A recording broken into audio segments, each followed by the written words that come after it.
Hello friends, જય સ્વામિનારાયણ. કેમ છો? સ્વાગત છે તમારું મારા કિચનમાં. તો મિત્રો, આજે હું તમારી સાથે શેર કરવા જઈ રહી છું ફરાળી પરાઠાની રેસીપી, અને એ પણ વધેલી મોરૈયાની ખીચડીમાંથી. શું તમે ક્યારેય વધેલી મોરૈયાની ખીચડીમાંથી પરાઠા બનાવ્યા છે? જો નથી બનાવ્યા તો આ વિડીયો એન્ડ સુધી જરૂરથી જોજો મિત્રો. આજે તો મારા સાસુએ કમાલ જ કરી દીધી. તેણે ફરાળી પરાઠા એટલા સ્વાદિષ્ટ બનાવ્યા કે ઘરના બધા સભ્યો આંગળા જ ચાટતા રહી ગયા અને તેની વાહ જ કરવા લાગ્યા. તો ચાલો મિત્રો, આપણે મારા સાસુમાની વધેલી મોરૈયાની ખીચડીમાંથી પરાઠા બનાવવાની રેસીપી જોઈએ. તો આજે અમારા ઘરે મોરૈયાની ખીચડી બની હતી, તો તે થોડી બચી ગઈ હતી. તેને સાસુમાએ લઈને ફ્રીઝમાં રાખી દીધી અને સાંજે તેના પરાઠા બનાવ્યા. તો પરાઠા બનાવવા માટે સાસુમાએ આવી રીતે એક વાસણ લઈ લીધું. તેમાં 1 ચમચી જેટલી આદુ મરચાંની પેસ્ટ ઉમેરી અને વધેલી મોરૈયાની ખીચડી ઉમેરી દીધી, અને તેમાં થોડા કોથમીરના ઝીણા સમારેલા પાન ઉમેર્યા, અને તેમાં 1 વાટકી જેટલી પાલક ઝીણી સમારીને ઉમેરી દીધી, અને તેમાં મસાલા કરવા માટે 1 થી 1.5 ચમચી જેટલું ધાણા જીરું પાવડર ઉમેર્યું, અને 1/2 ચમચી જેટલી હિંગ ઉમેરી, 1/2 ચમચી જેટલી હળદર પાવડર ઉમેર્યું, અને સ્વાદ પ્રમાણે મીઠું ઉમેર્યું, અને 3 થી 4 ચમચી જેટલું તેમાં સિંગ તેલ ઉમેર્યું. તમે કોઈ પણ તેલ ઉમેરી શકો છો. અને હવે તેમાં ફરાળી લોટ ઉમેર્યો.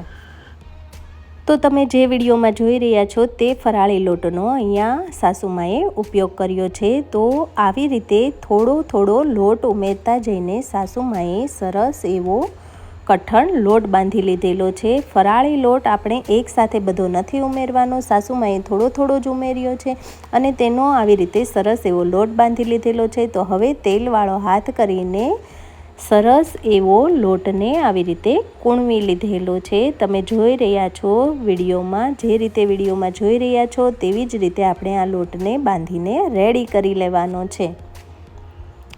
તો હવે લોટ આપણો એકદમ તૈયાર થઈ ગયો છે પરાઠા બનાવવા માટે. તો સાસુમાએ તેમાંથી આવી રીતે એક લુવું લઈ લીધેલું છે, અને તેને પાછું ફરાળી લોટમાં આવી રીતે રગદોળી દીધેલું છે, અને તેના આવી રીતે વણીને સરસ એવું પરાઠું તૈયાર કરી લીધેલું છે. તમે જોઈ રહ્યા છો વિડીયોમાં. તો હવે ઉપરથી સાસુમાએ આવી રીતે તેમાં તલ ઉમેરી દીધેલા છે. જો તમે તલ ખાતા હોય ફરાળમાં તો તમે તલ ઉમેરી શકો છો, અને ના ખાતા હોય તો તમે સ્કીપ પણ કરી શકો છો. હવે ફરાળી પરાઠું વણાઈ ગયું, તો તેને આપણે તવા પર આવી રીતે શેકવા માટે રાખી દીધેલું છે, અને તેને આવી રીતે બંને બાજુ ઉલટ પુલટ ફેરવતા જઈને તેની ઉપર થોડું ઓઇલ ઉમેરતા જઈને સરસ એવું પરાઠાને શેકી લીધેલું છે.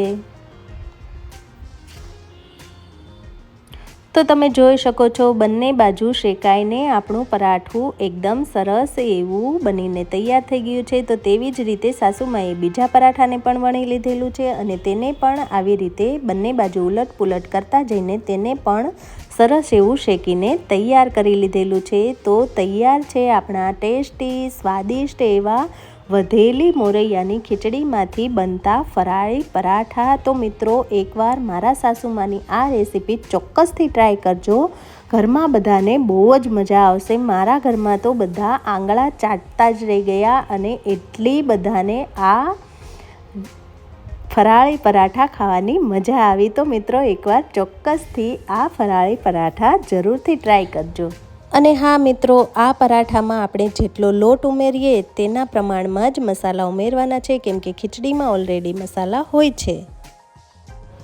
આ ફરાળી પરાઠા બનાવશો તો ઘરમાં જે લોકો ઉપવાસ નહીં કરતા હોય તે લોકો પણ ઉપવાસ કરવા લાગશે. તો મિત્રો, એકવાર ચોક્કસથી મારા સાસુની રેસીપીને ટ્રાય કરજો. અને જો હજુ સુધી તમે મારી ચેનલને સબસ્ક્રાઈબ નથી કરી તો મારી ચેનલને જરૂરથી સબસ્ક્રાઈબ કરજો. અને મારો આજનો આ વિડીયો ગમ્યો હોય તો મારા વિડીયોને તમારા ફેમિલી ફ્રેન્ડ્સમાં શેર કરવાનું ભૂલતા નહીં, અને મારા વિડીયોને લાઈક પણ જરૂરથી કરજો. તો ફરી મળીએ નવી રેસીપી સાથે. ત્યાં સુધી આવજો. બાય. જય સ્વામિનારાયણ.